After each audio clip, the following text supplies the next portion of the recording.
ఉపాధ్యాయుల సమస్యల పరిష్కారమే Nobel teachers association ప్రధాన లక్ష్యమని అసోసియేషన్ రాష్ట్ర అధ్యక్షుడు వెంకటేశ్వరరావు తెలిపారు. శనివారం ఏపీ ఎన్జీఓ అసోసియేషన్ హాల్లో నిర్వహించిన అసోసియేషన్ రాష్ట్ర కార్యవర్గ సమావేశంలో అసోసియేషన్ ప్రధాన కార్యదర్శి హైమారావుతో కలిసి హాజరయ్యారు. ఈ సమావేశంలో మీడియాతో వారిరువురు మాట్లాడుతూ అసోసియేషన్ యొక్క లక్ష్యం, భవిష్యత్తులో చేపట్టబోయే కార్యక్రమాలపై క్షుణ్ణంగా వివరించారు. ఈ సమావేశంలో రాష్ట్రంలోని పలు జిల్లాల్లోని కార్యవర్గ సభ్యులు హాజరై అసోసియేషన్ తీసుకోవాల్సిన చర్యలు, ప్రభుత్వానికి చేసే సిఫార్సుల అంశాలపై తమ అభిప్రాయాలను సభలో ప్రస్తావించారు. నా పేరు నడిమినేని వెంకట్రావు, రాష్ట్ర అధ్యక్షులు నోబెల్ టీచర్స్ అసోసియేషన్. గత జూన్ 16వ తేదీ నోబెల్ టీచర్స్ అసోసియేషన్ రాష్ట్ర కార్యవర్గ ఎన్నిక తాత్కాలిక అడ్హాక్ కమిటీని మన మంగళగిరిలోని తెలుగుదేశం పార్టీ జాతీయ కార్యాలయంలో ఎమ్మెల్సీ అశోక్ బాబు గారు, ఎక్స్ఎమ్మెల్సీ ఏఎస్ రామకృష్ణ గారు, ఉపాధ్యాయ సంఘ సీనియర్ నాయకులు సుభాష్ చంద్రబోస్ గారి సమక్షంలో వివిధ జిల్లాల నుంచి వచ్చేసిన వందలాది మంది ఉపాధ్యాయ సంఘ నాయకుల సమక్షంలో ఈ బాడీని నన్ను రాష్ట్ర అధ్యక్షుడిగా అధికారం రావడంలో మా ఉపాధ్యాయుల కృషి కూడా మరోలేనిది.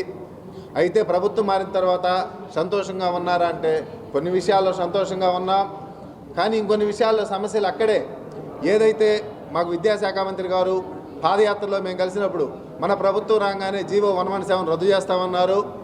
దానికి కట్టుబడి ఉండాలని, వెంటనే రద్దు చేయాలని చెప్పి మేము అనేక సార్లు వినతి పత్రాలు ఇవ్వడం జరిగింది, అధికారులు కలవడం జరిగింది. జీవో 117 రద్దు చేయకపోగా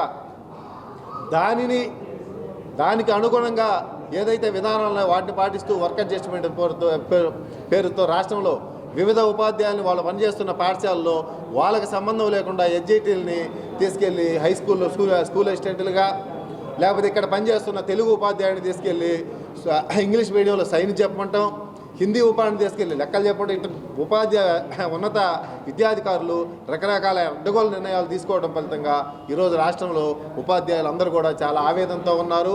అయితే ప్రభుత్వం వచ్చి కొద్ది కాలమే అయింది కాబట్టి మన విద్యాశాఖ మంత్రి కూడా అనేక సమస్యల మీద సమీక్ష నిర్వహిస్తూ బిజీగా ఉన్నారు కాబట్టి ఈ సమస్యలను. నా పేరు బొనీల హైమారావు, రాష్ట్ర ప్రధాన కార్యదర్శి నోబెల్ టీచర్స్ అసోసియేషన్. ఈరోజు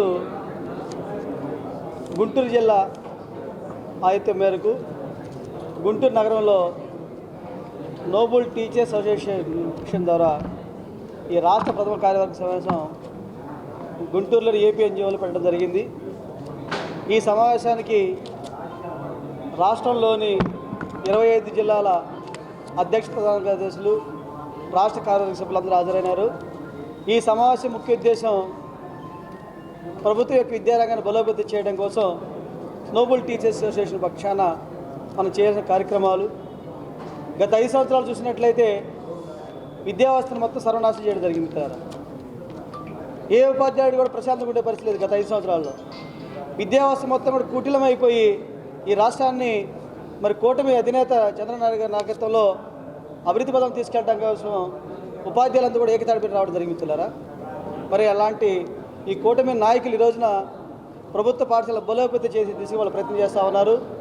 ఆ ప్రభుత్వం చేసే కార్యక్రమాలన్నింటినీ కూడా మా నోబెల్ టీచర్స్ అసోసియేషన్ పక్షాన వారికి ధన్యవాదాలు తెలియజేస్తున్నాం, అలాగే మద్దతు కూడా తెలియజేస్తా ఉన్నాం. రాబోయే రోజుల్లో విద్యావ్యవస్థను బలోపేతం చేయడం కోసం అన్ని జిల్లాల్లో మా నోబెల్ టీచర్స్ నాయకులు కూడా కంకణం కొట్టుకొని విద్యావ్యవస్థను బలోపేతం చేయడం కోసం మేము చేయాల్సిన కార్యక్రమాలు, ముఖ్యంగా 3, 4, 5 తరగతులు గత ప్రభుత్వం విలీనం చేసింది. 3, 4, 5 తరగతుల వల్ల పిల్లలు 3వ తరగతి పిల్లడు 3 కిలోమీటర్లు ఎట్లా వెళ్ళగలడు? అది సాధ్యపడే విషయం కాదు. కాబట్టి మన విద్యాశాఖ మంత్రి నారా లోకేష్ గారు చెప్పిన విధంగా త్వరలో ఈ 117 జీవో రద్దు చేసి మళ్ళా విద్యార్థుల మందరూ కూడా 3, 4, 5 తరగతి విద్యార్థులు వెనక్కి వచ్చే విధంగా వారు వచ్చే విద్యా సంవత్సరం నుంచి ప్రారంభిస్తూ ఉన్నారు. అలాగే ఈసారి 10th క్లాస్ ఎగ్జామ్స్ రాసే విద్యార్థులు తెలుగు మీడియం రాసే పిల్లలు ఉన్నారు కొంతమంది.